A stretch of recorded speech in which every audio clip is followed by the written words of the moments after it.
Good afternoon from UK. This is Sadaf Khalid. I'm the CEO of Walnut Travel Tours and Consultancy, and I welcome all the participants today on the World Tourism Day, which is 27 September 2021. We are celebrating this day with my colleagues from Pakistan and also from my fellow friends from Sweden and Norway. And today, the topic of our discussion would be Pakistan and Norway and the Nordics countries, the tourism investment opportunities, how we can collaborate and start the dialogue between these countries. As we all know that Pakistan has a huge potential, not only for adventure tourism, but other aspects as well. I would like to introduce our participants for today, and then we're going to start the webinar officially. So we've got Inger Mette from Norway. She's going to introduce herself. She's a fashion entrepreneur, but also working on ecotourism and responsible tourism. We've got Mr. Bert-Ola from Sweden. He's the global facilitator, and he is good at networking and will be introducing us with a lot of experts on ecotourism, adventure tourism from the Nordics. We've got Mr. Ijaz Malik. He's a very good friend and colleague.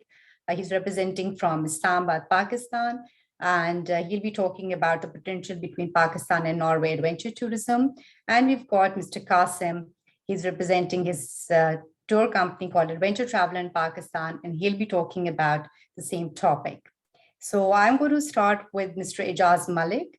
Yes, Mr. Ijaz, are you ready to start your topic? Go ahead. Yeah, thank you very much. And formally, we must felicitate the organizer and all friends across Europe and UK to commemorate today as World Tourism Day. And I think there couldn't be a better day to talk about the cooperation and potentials of Pakistan as a tourist destination and the business opportunity in the tourism industry of Pakistan. I have prepared just a few basic slides.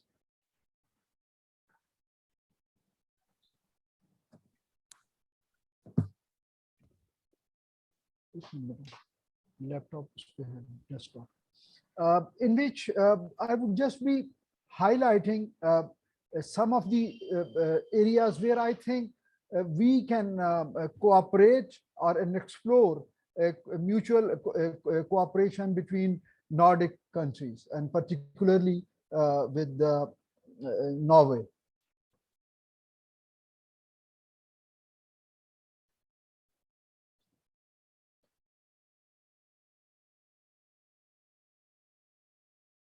Can everybody see my PowerPoint, please?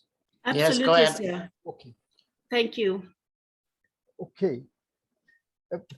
Pakistan, is a land of diversity, starting from some of the highest mountains in the world in the north, to the fertile land of Punjab, to the mighty mountains and everything attached to the tourism industry. If we talk about our brief relationship with Norway, it was one of the very initial countries who recognized Pakistan after we got independence in 1947. Initially, political relationships started with some sort of diplomatic missions, which were honorary consular general, and then slowly and gradually we build up, and today we stand with the proper embassy, high commission, embassy, and two consulates in Pakistan. But the contact, people-to-people contact with regard to our core subject of tourism, it's way back from before our even independence, where Professor Morgan, who was a linguistic professor, he had worked in Chitral region and our today's Khyber Pakhtunkhwa, where he has worked with the natives and the local languages. And then Professor Frederick, who is an anthropologist from Norway, he worked in Swat and contributed towards creating, he wrote book, and he continued to, explore the region and sharing it with his viewers and readers in Europe to introduce this region as a rich heritage site. And then we have the story of the first climb of Trishmir in 1950, which is, of course, outside the Himalayas and Karakoram. It is the highest peak. And since then, so many Norwegians have come to Pakistan, particularly for the high altitude climbing.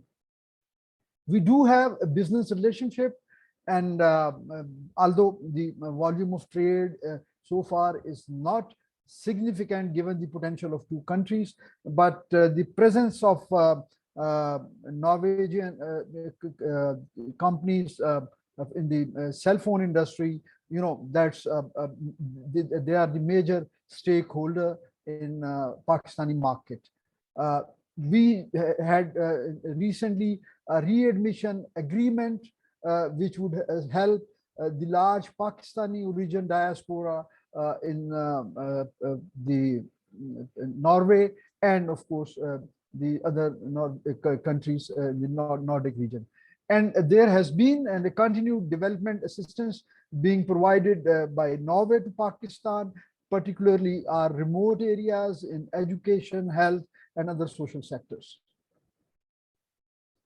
What do we offer? In Pakistan, as I mentioned earlier, beside diverse geography, we have 4 seasons. So we can have all sort of tourism activities all around the years with the multiple locations and suiting all kind of, taste and passion within the broad category of tourism. And we have adventure tourism, trekking, hiking, winter tourism, and a growing awareness, evolving awareness about ecotourism and hospitality of people, rich cuisine, and a welcoming atmosphere all over Pakistan is the rider clause if we want to really introduce Pakistan to anybody in Europe. Mutual areas of cooperation.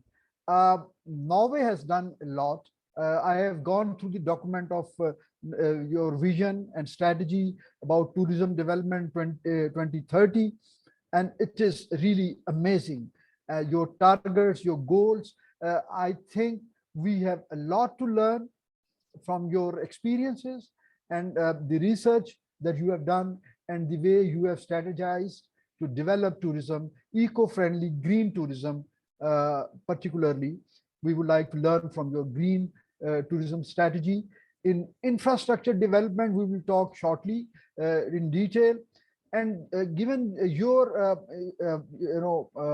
forte in technology for communication, we would like to explore the digital presence in our northern areas, because in today's world, if we have to develop sustainable tourism, and if we have to bring in foreigners particularly, in fact for the domestic as well, but for foreigners the connectivity is the major issue, and I think we can have a lot of help and collaboration from Nordic countries in that. Then we would like to explore our marketing strategies, and I think reciprocal tourism packaging from Pakistan after 1970s, most of the visas, the immigrant visas are only for the family reunion or spouse visa. Tourist, if we just, I was browsing through, and the tourist coming to Norway from Pakistan, as compared to other countries, this number is minimal. And I think we must work on through our diplomatic channels, from our official channel, as well as the different forum from political, leaving aside the political or government assistance, people to people and B2B contact we must establish, wherein we can have ease of visa, obviously respecting and going through all the channels of scrutiny for grant of tourist visa. But we must, there are a lot of Pakistanis, particularly our youngsters, who have a lot of awareness and who go all over the world for tourism. For example, the winter tourism or adventure tourism in your country, and the Northern Lights. It would be fascinating anybody, I think. So we must work on that. So we need to start thinking, start deliberating, how can we enhance our cooperation? And this will obviously, we can get engaged with people who can help us to increase volume of trade, because once two countries have mutual economic ties and stake in terms of economy, I think the trickle down effect will go to the tourism as well. And to start with, I think from our platform of Walnut Travel and Consultancy, that I am part of the team with Sadaf, we are trying to explore, and we are in negotiation with different countries like Turkey, for example, where we are inviting their stakeholder of tourism industry so that they can come physically. We would host their entire stay in Pakistan.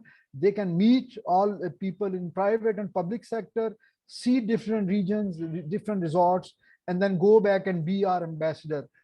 So I think that is what we can do. So this was briefly what I thought was essential for us to start and build a foundation. I think this is a very good time where things are opening up in the COVID, or I would say the past COVID, the initial phase of COVID. Now that world is opening up for tourism, this is the time to prepare ourselves, to equip ourselves, do MOUs, and the moment the travel restrictions are relaxed, we should, in the coming season, we should be up and functional to promote mutual tourism. So thank you very much, Sadaf, and all other participants to listen to my thoughts on this, and I'm open to any question if there is any clarification required regarding the points that I highlight. Thank you so much, Mr. Ijaz, for a very brief and detailed presentation. And I think that's what I decided this topic. I was invited for a lot of webinars today on world tourism, but I wanted to talk about something so that we can, the output should be productive. And Pakistan and Norway, as you talked, we have very good friendly relations, even with Sweden and the Nordic countries.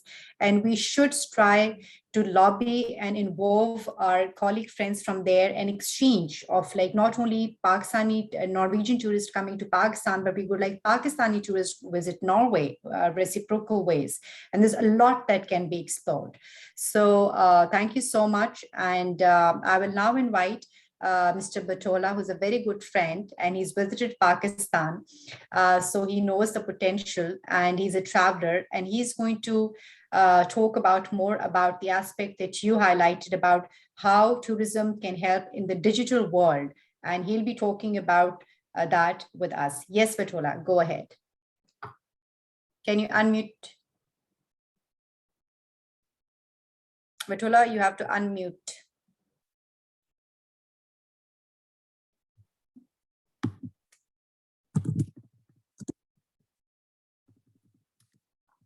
You have to unmute your mic.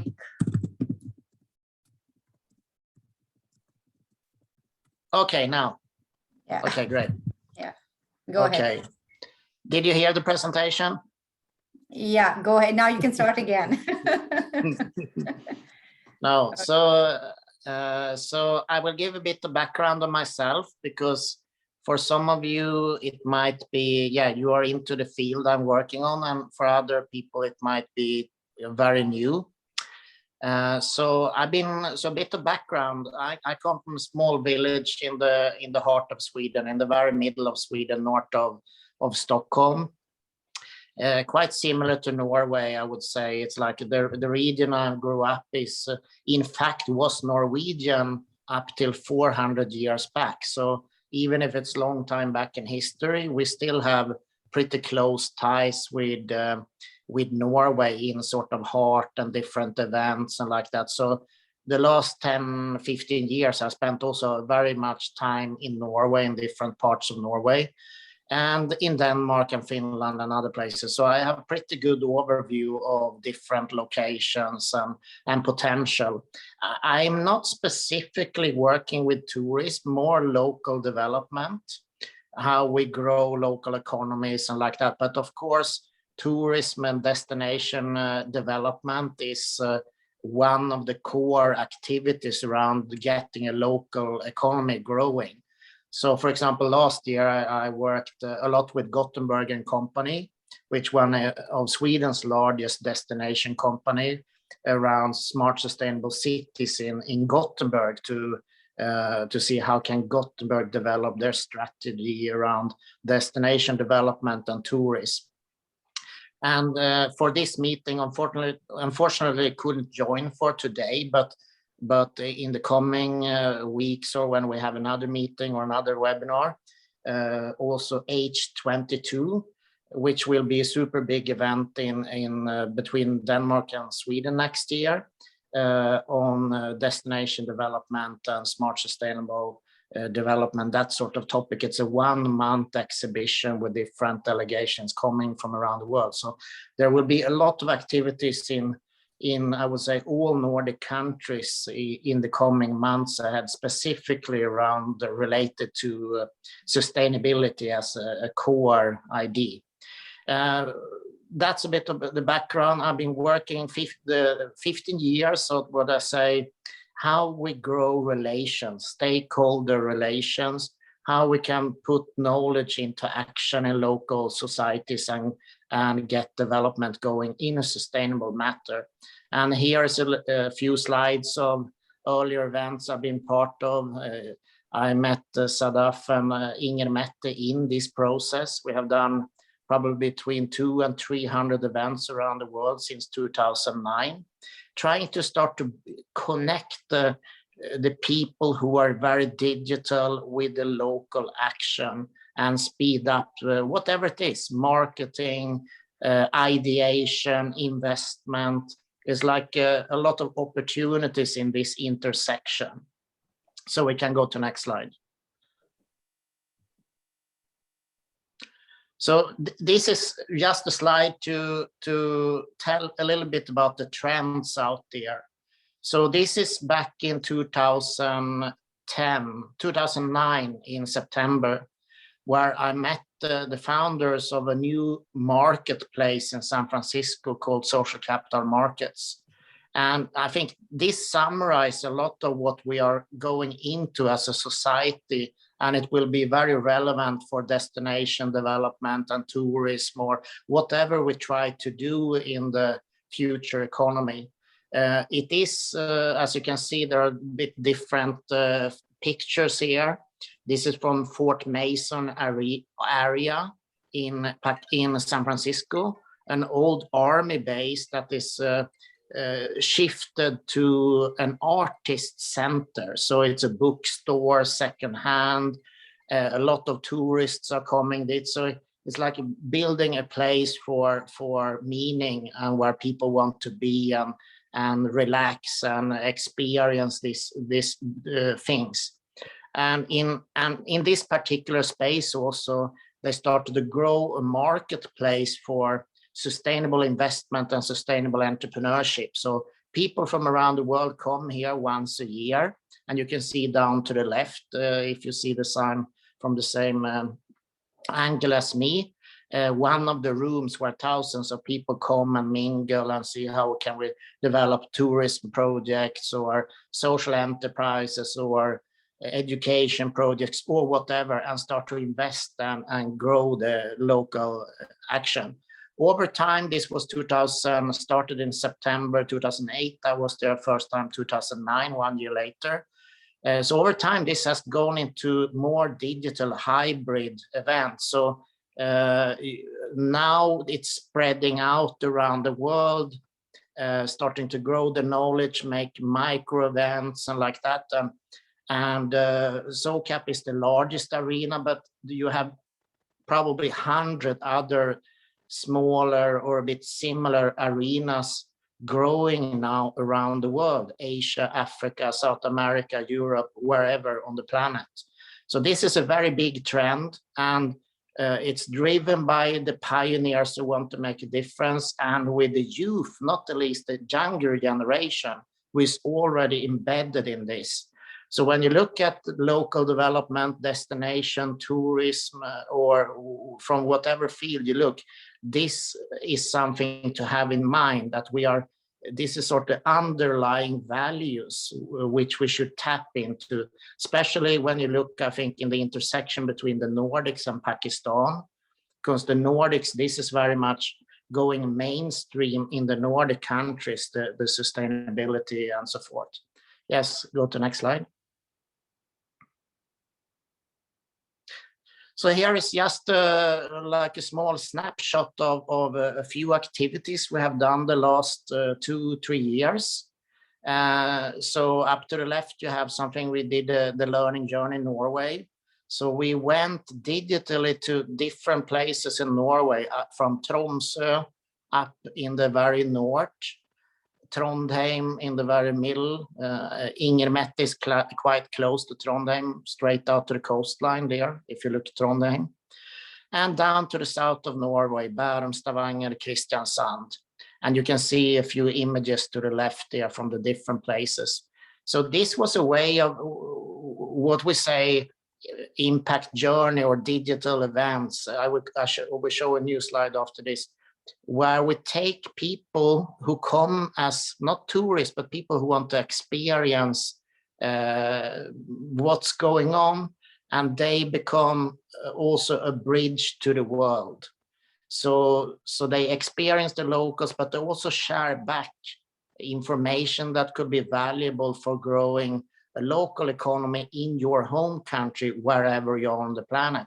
So this is sort of knowledge, an emergent knowledge experience tourism.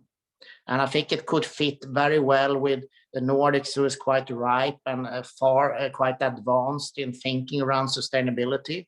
How do you take care of nature? How you think circular around the business? How do you market your destination? I think we are pretty good in that field, even if I'm not an expert specifically in destination development.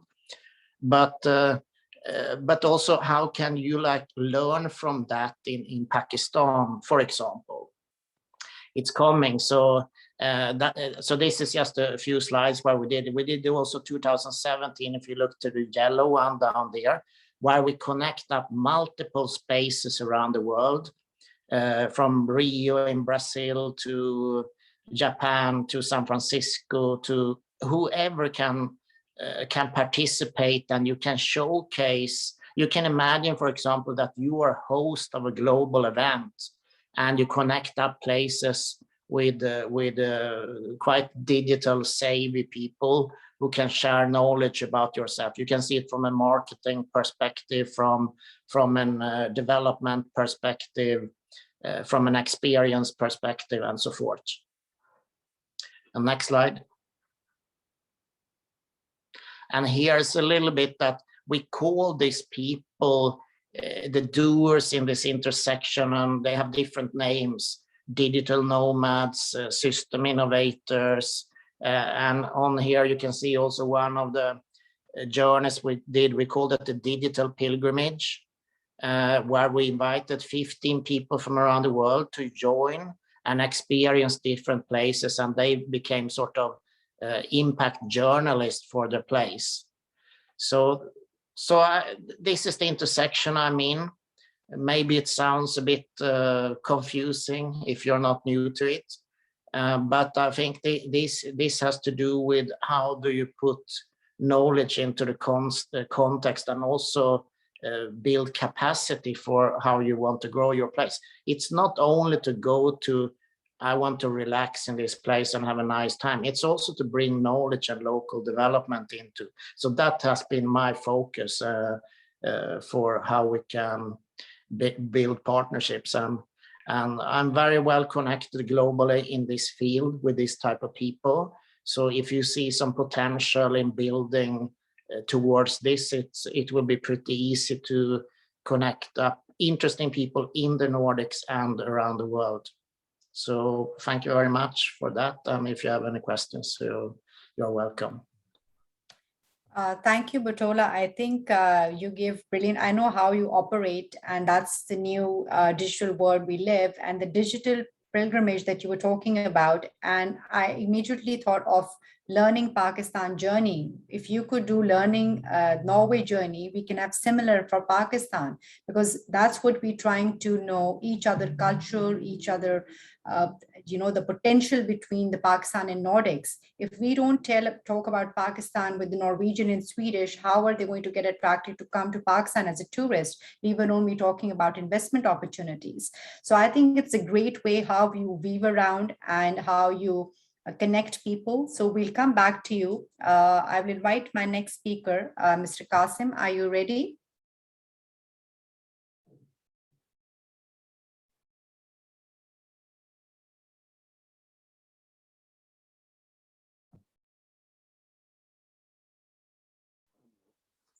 Okay, I'm sorry, I'm unable to attach my PPT over here.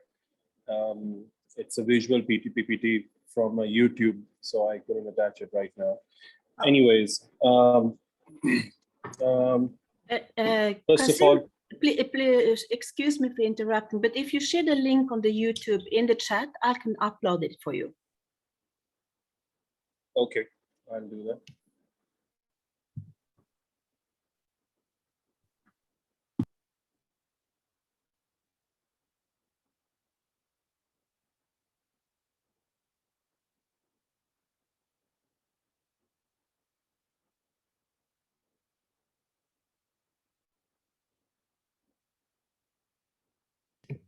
Do you want me to play it immediately, or you want me to wait a bit? Please, no, play immediately. After that, I'll start.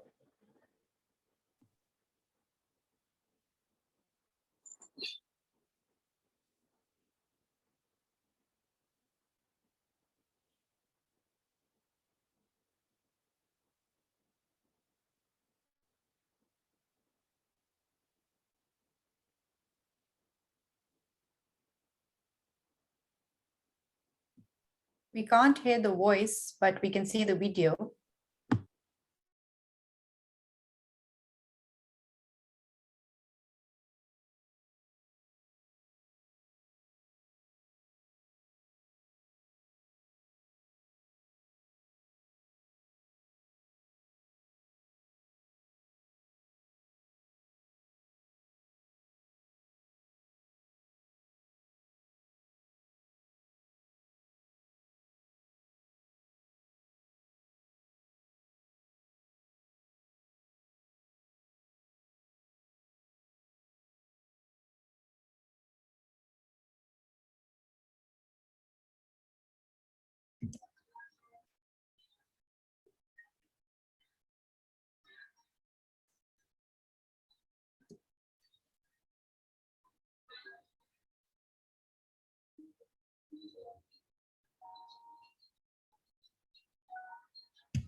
So sorry for the sound in the beginning.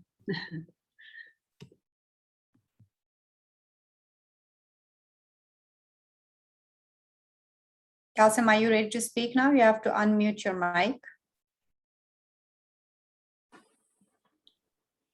Yeah. And so yeah. So I hope, I don't know if I haven't seen the presentation. So anyways, greetings from Pakistan and happy Tourism Day. Actually, our today's topic is developing investment opportunities in Pakistan. So keeping in mind that Pakistan is also a developing country globally. In the past, we have faced so many challenges, especially in terms of this industry. If I say, I mean, keeping the rest of the things apart, tourism industry has lost a lot in Pakistan. But in recent years, we are gaining, I would say, with the surprise statistics that what is happening in Pakistan. I mean, we are developing not in terms of just mentally, physically infrastructure, but also we are a kind of a nation where I believe the opportunity for anyone to invest in Pakistan is skyrocketing right now. For example, our tourism industry needs standards. Our tourism industry needs new activities to be invested, or we need to start some new projects in Pakistan. For example, especially in terms of recreational activities. I mean, most of the people in Pakistan, they're focused on developing sites, developing resorts, developing the infrastructure. But at the same time, since we in past 10 years have been, I would say, globally landlocked. That's why I mentioned that mentally, our generation, especially the young generation, they haven't been out of their boundaries the way they're supposed to be, the way we were back before 9/11. Right now, there's so much recreational which we need to add into this in this country towards this new generation, which is becoming, I would say that the new generation is coming up, and they're doing things which globally every tourist company or any tourist industry is doing at the moment. My focus right now in Pakistan has been to create new opportunities for recreational. I'm in the business for past 16 years. I was focused in developing tourism in Pakistan. I move forward. We've developed new sites. We've developed new areas, some eco-friendly accommodations, for example, camping sites. But right now, what actually the young generation need in Pakistan, and which I feel is a big opportunity for investor, is the recreational activities. I mean, people are going, they're doing sighting, they're having food, they're spending money on their accommodations, they're traveling, transports and everything.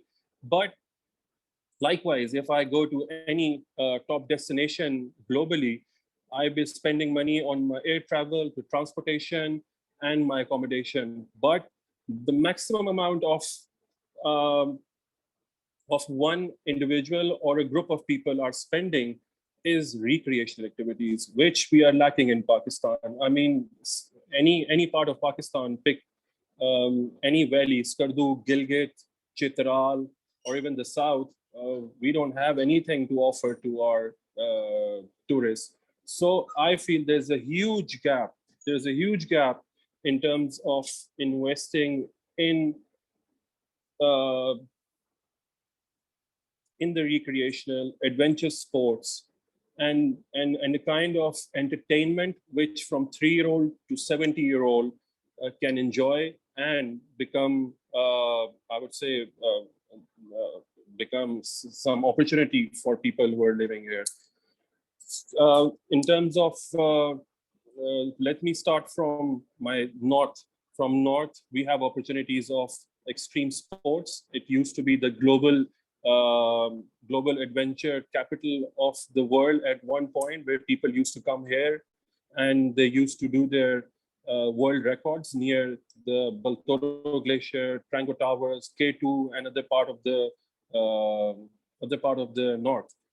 But right now, I feel that most of the international brands should come and invest over here. Brands which are not very big, but are directly connected with us. For example, La Sportiva, Solomon, North Face, K2. these kind of brand, they should come to Pakistan. Brands like GoPro, they should come to Pakistan and invest. We have, I wouldn't say we have all the ready infrastructure for them, but yes, I mean, right now Pakistan need this support from the global industry. They need the support so that we can create standards.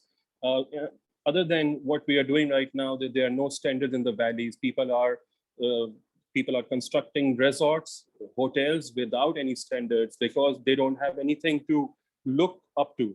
For example, there are no architectural standards over here. One, there are no safety standards over here. For example, their safety standards and architectural standards are now developing in Nepal. When I go to Nepal, I see a lot of foreigners who are basically running companies of adventure sports, and because of which people have more sense of reliability on those activities. I mean, not to mention, the world's second highest bungee is in Nepal. The world's highest swing is in Nepal. The world's fastest zip line is Nepal. I feel Nepal is not more developed than Pakistan because it's more landlocked, but still they have more opportunities over there. They have more standards over there, more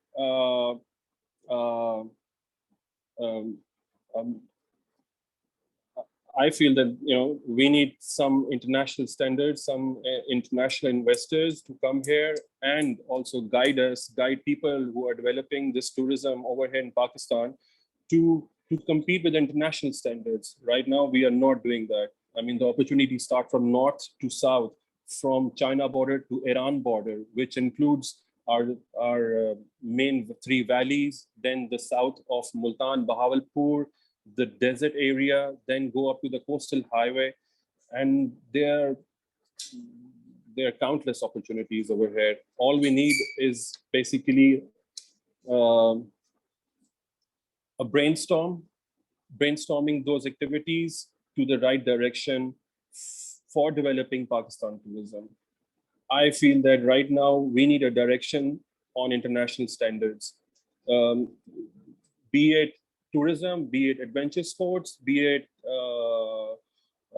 medical tourism, be it anything which concerns tourism. We need this investment not in terms of cash, but in terms of standards which we are supposed to develop.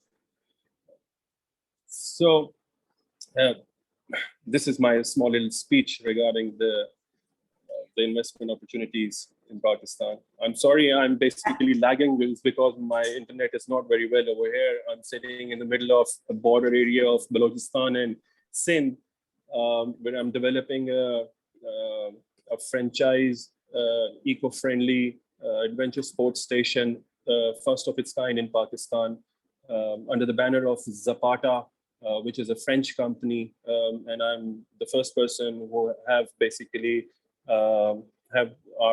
who's establishing this hydro sports recreational park in Pakistan, but on an area which is on the border of Balochistan and Sindh, which need focus in Pakistan. So thank you all for listening to me for so long, and ask me any questions if you have. Thank you. Sadaf, if I could just give a comment on what Mr. Qasim has said for the, to Yes. others. Yeah. Yes. Thank you, Mr. Qasim. You have given, very elaborate account of what potential we have and what we need to do. Actually, this has been a challenge for Pakistan tourism that, the nature has blessed us with so many things that you have, highlighted. But the problem has been that our policies or our participation from the investors or people who at the government level or in the private sector, we have not been able to capitalize to develop those sites, because accessibility or accommodation are two basic things. But after having an accessibility and a good accommodation, what do? We need to have activities which you have highlighted. So, and the major income, the perpetual income comes for the investors as well as the local job opportunity and their empowerment. It comes from the activities that we do there. So luckily, our present government has now given the tourism sector the status of industry, wherein recently through an ordinance we have, government has allowed tax-free import of certain equipment for adventure tourism, for example, and so many other things are again on discounted taxation and duties. So I think this will give an impetus to the development sector for creating activities. And just to apprise all of you, through our platform of WTTC, we are in the process of initiating a pilot project in Kalam of Swat area, where we are, through our partners, we are going in for a project would include initially rafting in the river Swat, and the zip line and rock climbing in the Kalam area. And we are also looking into the possibility of expanding this project, which would include an adventure tourism resort, a green resort, which would be functional both during summers and winters. Winters, we will obviously have the skiing there. And I think this is one area where we can seek assistance from Nordic countries. And similarly, the thing that you highlighted about Nepal. Indeed, we can. I mean, especially it is very unfortunate. Talking about these European countries, they have Exactly. made their standards in all these extreme Mr. Qasim, sports. it is very unfortunate that despite our expertise of our, people in Skardu. Sorry, Mr. Ijaz. I have to interrupt. Inger has to speak, and then we'll open the dialogue. She also has another meeting. So, Inger, are you ready? Please, sorry. You can continue. Inger, over to you. Absolutely. Thank you to all of you, and greetings to all of you in Pakistan. I am based in Norway. I'm working in retail, fashion retail, and I'm looking at the deeper ecology of our lifestyle that is green and sustainable. So and we already all know it. The change with COVID has stopped traveling, and also traveling to bigger cities for the weekend for shopping. So what we're seeing in Norway is really that people are starting to use the local community as travel like a local, travel like and live like a local. That's one of the things. So as Bert-Ola mentioned, I'm living in the northwest coast by the fjords in Norway, up where the high mountains are, up with the North Atlantic Ocean, the fjords, and also this riverfall. And we're all looking at wild tourism. The tourism, local Norwegians, and even Pakistani as the biggest immigrant community from the Pakistani diaspora to Norway, they also come to climb the mountain and be in the wilderness. So being in the outdoor, in the wild outdoor, I think I'm so happy when you first presented this, Mr. Ijaz, that the deep ecology, referring to Arnes and that waterfall of Erefsfjorden and Mardola, that is actually the place where Arne Næss was talking about deep ecology and the love for nature. So this is the story I'm having from the northwest of Norway. Yes, I think there's a huge opportunity to have this bilateral partnership with you and to work on the strategy of a destination's journey to being more sustainable. So we're looking at the landscape where I'm living. I'm living by the fjord in the city of Molde. My friend Bert-Ola rightly said we've been working on this for years. So this is one of the, but then again, it's only right now that it's ripening to be a learning from nature, living in nature, and to be this kind of exercising and being in nature. So the love for nature is one of the most exciting innovation, we can say. And this place is from Åndalsnes, which is proclaiming to be the best place for nature-loving people to live. So that is what we're saying. It's not about tourists coming and going, but it's designing an innovation of deep locals that is building on the cultural history, nature history, and the uniqueness of that place for the people living in that place, and people living like a local, traveling like a local, so you can build up a more ecological and sustainable resort. So the partnership of the Norwegian government, development money, innovation money, as working on different unique tourist attractions. I think also what we mentioned at this thing about extreme sport. Yes, from this Trollstig and from this destination by the fjords and by the high mountains is the most popular destinations in Norway. So the Atlantic Rhone is well known, and it's called Route 64. And as you know, the Route 66 in the US is the most famous road trip. Anyway, back to these high mountains. Extreme sport, yes, but most of all, I think, Qasim, can we do something that is family profiled, that is an integration of young and adults, you know, a generational journey on tourism for local opportunities, and then really to make them these packages crossing that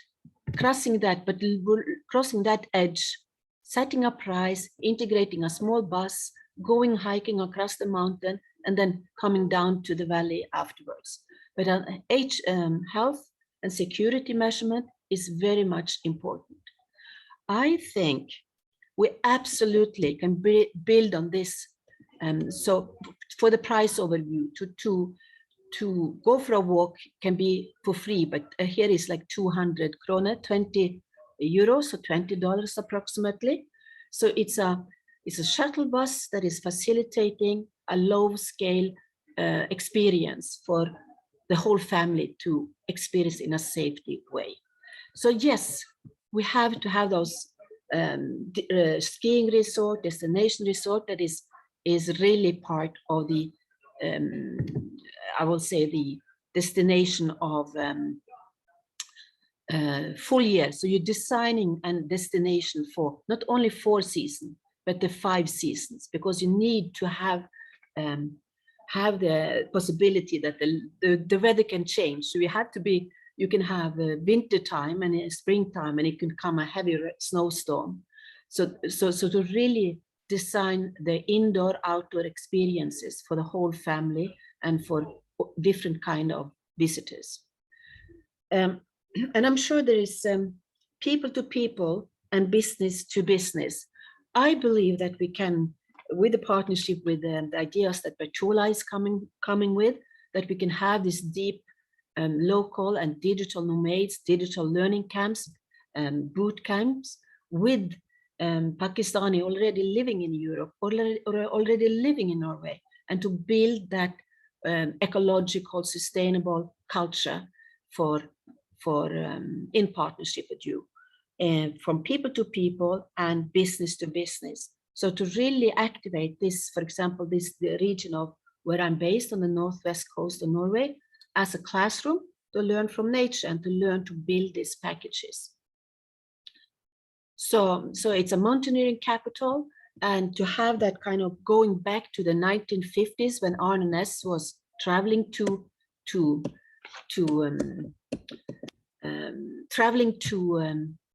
Pakistan and the big important mountains. So this is, I will close my. Is magnificent. It's stunning views over the mountains. Safety first. My name is Johannes and I work as a nature guide in Norway. In this video, I will try to tell you what you need to know so you are prepared for your hike. The hike over Romsdalseggen is approximately 10 kilometers long and lasts typically between 5 and 8 hours. It starts at the parking lot at Venjesdalen. This route is marked as challenging, so you need to make sure that your body is up for it. Along the way, you will bridge approximately 1,000 meters of elevation from the start to the top. Please pay attention to the weather. Use sturdy hiking boots for the best comfort possible on this challenging hike. And leave your jeans at home. Use weather and waterproof outer gear. It might be wise to bring an extra pair of woolen socks just in case your feet get wet. Don't forget to check our packing list for an optimal mountain experience. On the way down, the road tends to get very slippery, so it might be a good idea to use poles for extra support. You might also consider to join a guided tour. However, if you don't hike with a guide, remember to stick to the marked path and use a map. Although this is a challenging hike, I promise you it will be worth it. The views at the top are just stunning. Just listen to your body and remember, it's not a shame to turn around and try to do the hike another day if you get too tired. Have a safe hike. So I think with that, Sadaf, I'm kind of giving my inspirational input and also welcoming the International Tourist Day, like a peaceful traveler, the culture of peace, the culture of building back better through tourism. We call it the green footprint. And of course, this thing about sporting gear, sporting clothes, and the overuse and reuse of equipment is also something we can build partnership on. So that's thank you so much, Inga, for giving and sharing that video. I think Qasim was also nodding his head with me about the safety guide, because we don't have, I mean, we have guides that they, take groups locally, but I think it was a good suggestion. But overall, I think it was the first breakthrough session that I wanted to develop from Pakistan and the Nordics, that how we can, the potential between the countries, exchange dialogues for tourism potential and investment and learning experience. Learning experience is very important. As Qasim said, we are working on standards. The government is trying, but it's a private sector. We have to be the bridge and help, because tourism industry is run by the private sector and the government only implement the policies and endorse that. So I'm going to open the discussion quickly just for 3-4 minutes. I know we have to wrap up the sessions.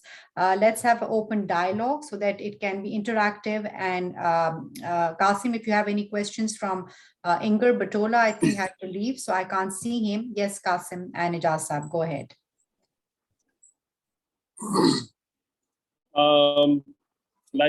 What I've just seen on YouTube, the presentation for trekking, I mean, this is exactly what we need in Pakistan. I mean, the presentation makes a big difference in the industry. The way we present our values is going to make a big difference in the industry. Like I said, we need to follow the top destinations policies. Yes, we need to follow the top destination framework, like how to execute different projects. I mean, we are developing tourism sites, but I feel, I mean, not everybody should agree with it, but I feel that if we keep on developing them the way we are developing them right now with a concrete jungle, I mean, we'll be left with concrete in the end. I mean, I don't see any camping site developing in Pakistan. I see resorts are developing in Pakistan. Resorts are developing in Pakistan, but there are no family with I would say with the 5-star facility camping site. I mean, we don't have any in Pakistan right now. And like Sadaf just mentioned, that local players are doing this to show the local government. For example, I am taking my whole camping facility, which I would say that I have upgraded them to a glamorous camping to different parts and different valleys of Pakistan, just to show the local that you can also execute like this, not just by bringing in concrete and you're developing those sites. For example, wherever we are developing roads right now in Pakistan, we are developing concrete on this as a sidewalls. We need to stop this basically, and we need a proper guidance from international standards. We need to stop the cars going there, because you've just mentioned that people are taking one bus just to experience that trekking. Whereas in Pakistan, everybody's taking their personal vehicles just to experience that one track. So But I think Qasim, I don't want to blame anyone. Qasim, you rightly said, and for the first time, at least the concept of glamping pods have started. That's a good start. Rooming is doing quite well. And you're also, I saw your camp at the Fairy Meadows, Nanga Parbat, but we need more of such eco-tourist lodges to come into Pakistan. And I'm not just talking, I'm working with Inger, Walnut Heights, because I have my own resort. Ijaz and Qasim, you've been there. Bert-Ola and Inger have got the virtual tour through my social media. I'm nominating Walnut Heights Resort as the first eco-tourist resort in Pakistan. So if I do it and achieve it, it will be easy for the other local hoteliers and we can replicate it, because you need to show, because these are new concepts we are talking about. And secondly, Bert-Ola, I would like, if you're there with us, to talk about the eco lodge that you visited and you were live on Facebook, because we're going to bring in those speakers in the next dialogue.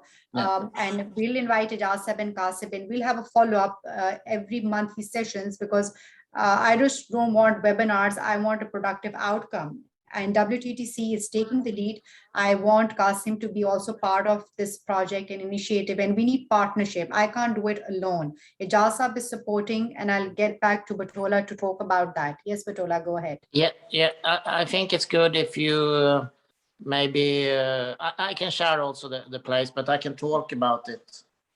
So there is a place, and going back to what I presented before, about nomads, the new people are going to the local economy, and what, by the way, Mette also was speaking about, deep ecology, deep local development, culture, the place, and like that. And it's a very strong trend if you go around in the Nordic countries of this right now, and also to attract people who will spend time of the year in this place, because it's also part of how you develop the local environment, the knowledge you bring into that space.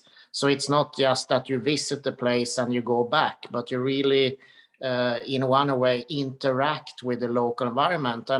And today, when we speak about the concept of global nomads, the global nomad is more so, you have these sort of places around the world which attracts these people, the talents, the people with skills, knowledge, who want to make a difference.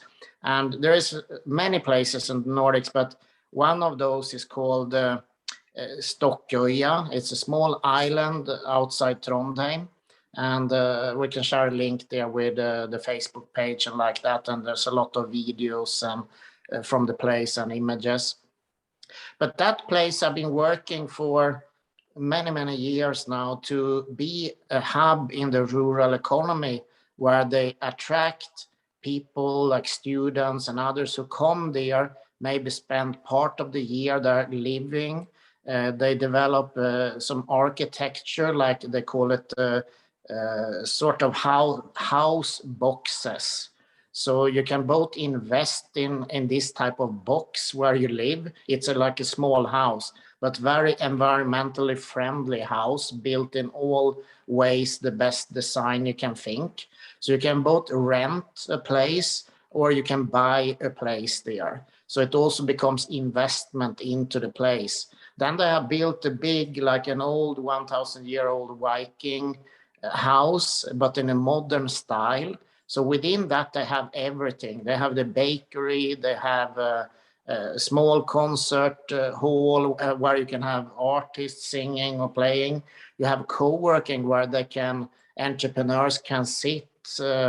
You have a small maker space where you can, for kids to learn and educate. So it's like everything is there in one big house. And in addition to that, you have these small boxes and other small houses where you can come and live. And I think that is an edge place in the Nordic countries, probably the best I've seen so far, where they really look into the future. You can say you go 10, 50 years ahead.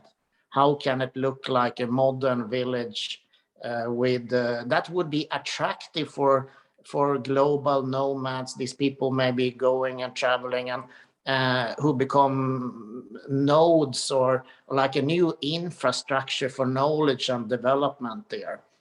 So I'm pretty convinced in Pakistan, around the world, with this fantastic environment you have, you can also develop these spots, these hubs that will bring light on what you do, and these people also want to be part in developing some meaningful activities locally, work on challenges or something and contribute to the local development. At the same time, many of them, they are influencers, they maybe have millions of followers online and like that. So this is something to look into. How can you build these sort of spots which attracts a lot of attention and also will grow, be part of building the local economy. So you have both of it at the same time. So that's a bit of that case.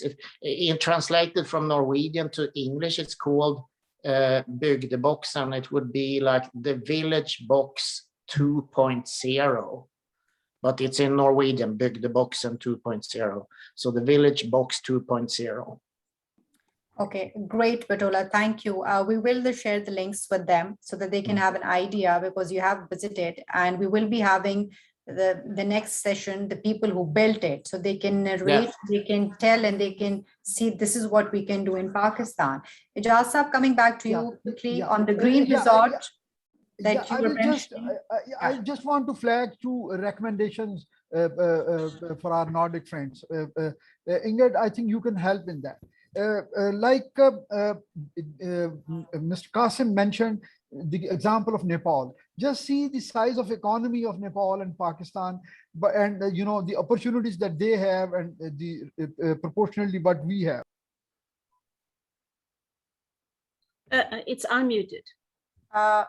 You have to unmute, Ijaz. Okay, I was amazed to see that from Nepal, European climbers, they are bringing Sherpas and guides, Sherpas particularly in Pakistan to climb. Why can't we, train our own people in Pakistan with the quality standards, where we can, create job opportunities for them, and we can, involve them in our, this industry. We can, I think, do better than in Nepal. So in case, Ingrid, if you can, find some opportunity where we can maybe establish a dedicated school at Trishmir, with the roots that we have, the links that we have in history with Norway and Pakistan, Trishmir Peak, we can establish a world-class school there to train our locals, and they can be a part of our high altitude. Secondly, we can even have, the communication giant like Telenor. They have over 3 billion investment in Pakistan sector. So out of their CSR fund, I think they can help us, build this institute. If you can explore. I can explore. I know this, the CEO, the top management of Telenor, and I do have the reference to Grameen Bank in Bangladesh and the tele. And we can help through local contacts, and we can facilitate with the land and other things. And last point, you have mentioned about Pakistani diaspora, which is the largest immigrants community.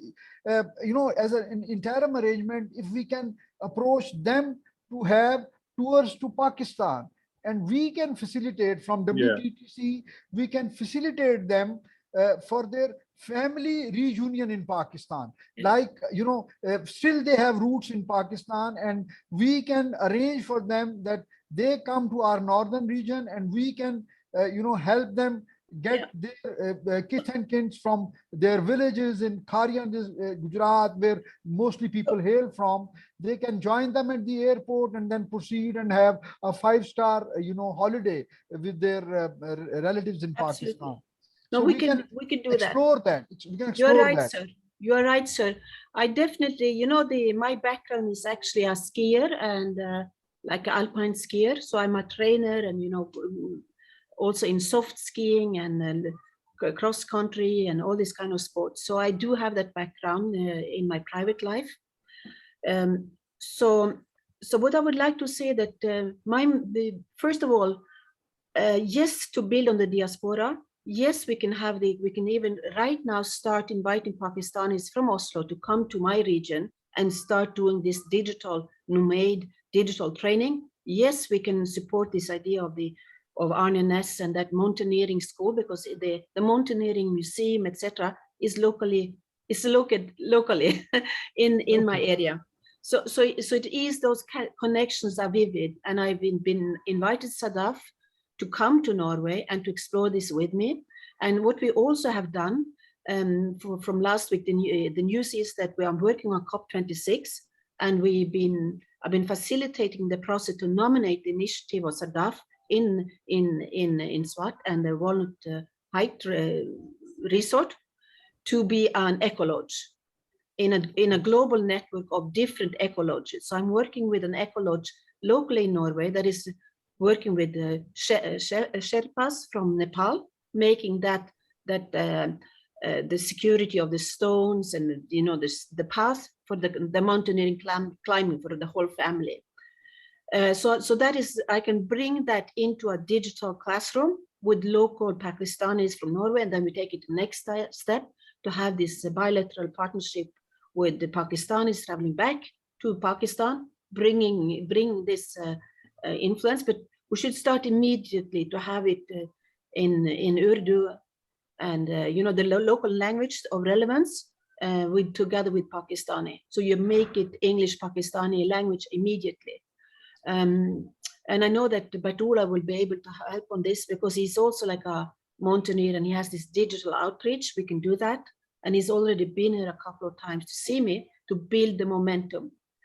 I will also say that on that bilateral and people-to-people investments into these ideas to build the momentum, I'm really hoping that for the COP26, from today to COP26, we can have a multiple sessions to build up an application and to send off to a mutual partnership to the Norwegian embassy in Karachi or Islamabad, and also vice versa for the Pakistani embassy in Norway.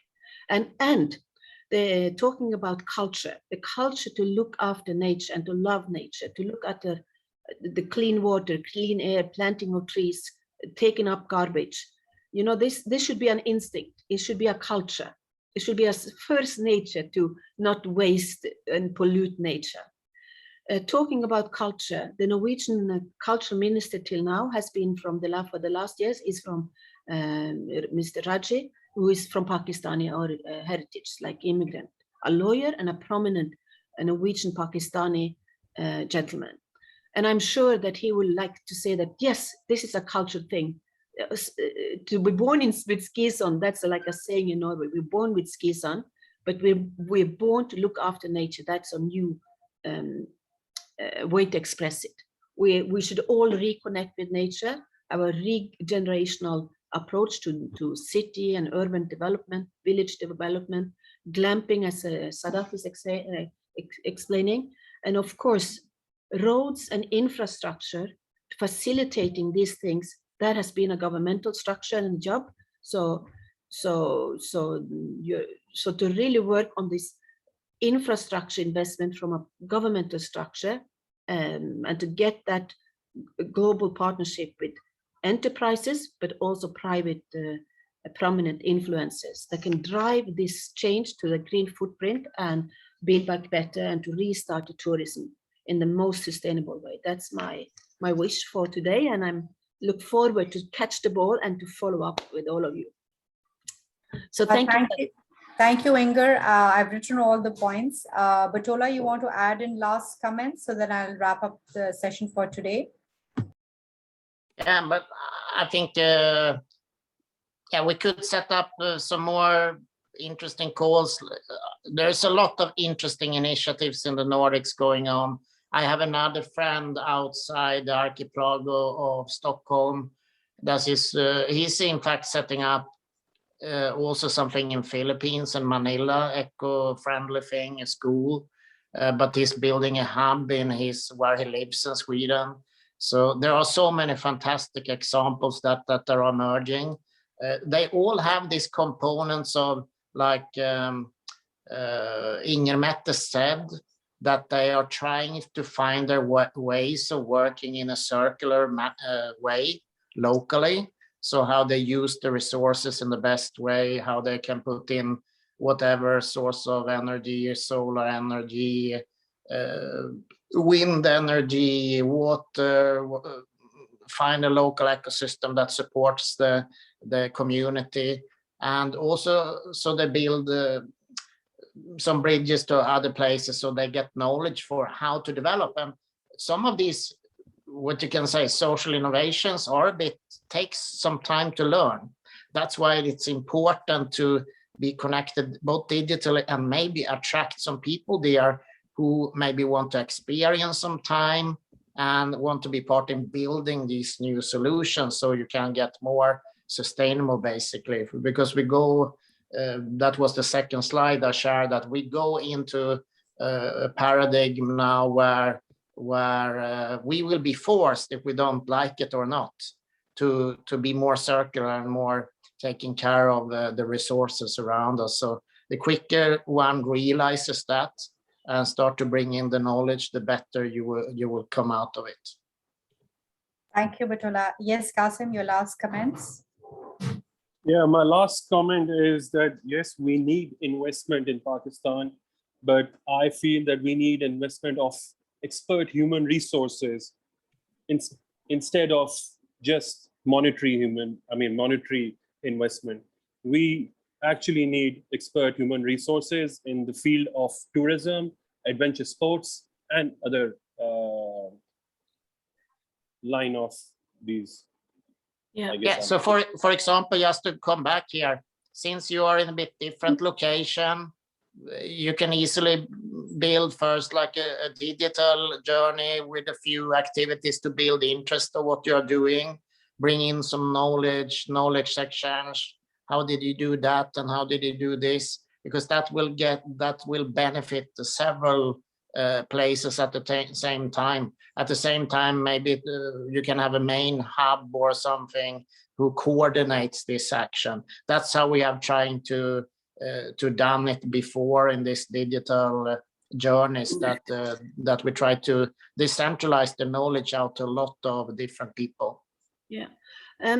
At the end, Sadaf, I'm sharing also a reference to my time in Egypt when I worked at the oasis of Siwa, the eco lodge, which is one of the prominent eco lodges of the ecosystem of the desert. It's the silence, even in the desert, under the stars, that is also another hub or inspiration and people we should connect with in this journey to build back better for ecotourism in Pakistan, in partnership with the Nordic, but extended to partnership with the world. We need all the best thinkers.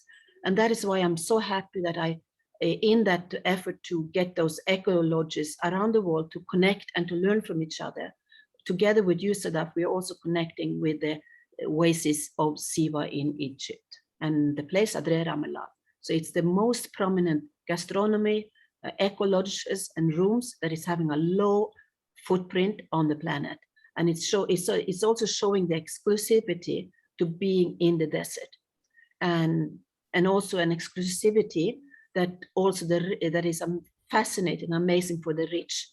But then again, we have to create it for the ordinary human beings to be able to create a life quality industry, an experience industry that brings wealth to the local communities. So with that, I like to I think I'll stop, Sadaf, but please take a... Thank you, Inger. Thank you so much for sharing. I know about this lodge, but for my fellow colleagues, I think we'll share the links definitely for next session. It's a very interesting session. Everybody's very excited. Last minute, Mr. Ijaz, Malik, your comments, and then I'm going to end the meeting.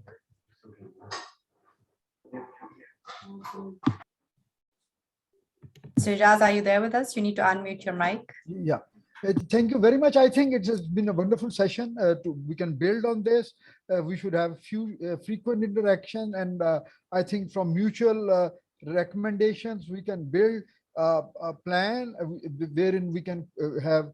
And as Mr. Qasim has, I think, very rightly mentioned, this is not only the investment that we are looking for in terms of finances. We need to benefit from the experiences, and we need to have a skill enhancement to involve our local communities so that we can evolve into a very sustainable model. Unless we have the participation like Sadaf, we are doing in Kalam, that we are involving for everything that we are doing there, we are involving local community. So unless we have their ownership and their stake in it, we will not be able to have a culturally supported and indigenously grown solution to our development for tourism sector. So I think it's a wonderful start and we can build on that, inshallah. Inshallah. Okay, thank you so much. I think it was a great session. That's why we didn't go live on Facebook, because we wanted to have a dialogue, and we put the recording of that. We did something productive on the World Tourism Day. And my mission and vision for Pakistan for the last 10-15 years is that we learn from the developing countries like the Nordics. And the minutes that I've written, just briefly, I'm going to recap. We discussed the Pakistan-Norway exchange delegations to start with. As soon as they're open to come to Pakistan, we'd be happy to host them. Secondly, experts, Inger and Bert-Ola, can help us invite the adventure tourist experts coming to Pakistan. And for the eco lodges that are, we're going to start with small projects. We can't be really ambitious coming from a private sector, so that we have less investment for the projects and we have a success story so that we can easily replicate them all across Pakistan. Thirdly, Bert-Ola talked about digital pilgrimage. Is a great idea. I've already learning Pakistan journey with the Nordics. We can do it virtually. That can be a great experience. And the very important thing that I think Bert-Ola and Inger that I wanted to tell Mr. Ijaz at Qasim is COP26 is coming in Glasgow. I'm going to be representing Pakistan, hopefully, and we'll be talking about the sustainable tourism and green tourism and meeting a lot of experts over there, and also getting the network and building partnerships. And the nomads concept, what Bert-Ola said, through the glamping pods, narrating a story, attracting tourists, because it's all about marketing and the narrative storytelling, how you're going to market Pakistan, and also standards. We have to have a best quality standards if you have to attract the European and the Nordics coming to Pakistan. So I hope I didn't miss much. And Qasim and Ijaz, Bert-Ola, Inger, thank you once again for joining this very important session on World Tourism Day. And I hope that you all stay safe, and we are for restarting tourism and helping each other economies to prosper with these kind of productive dialogues. Stay safe and goodbye from here. Great. Goodbye, Ji. Take care, Bye. everyone. See you, everyone. Bye. Khuda Hafiz.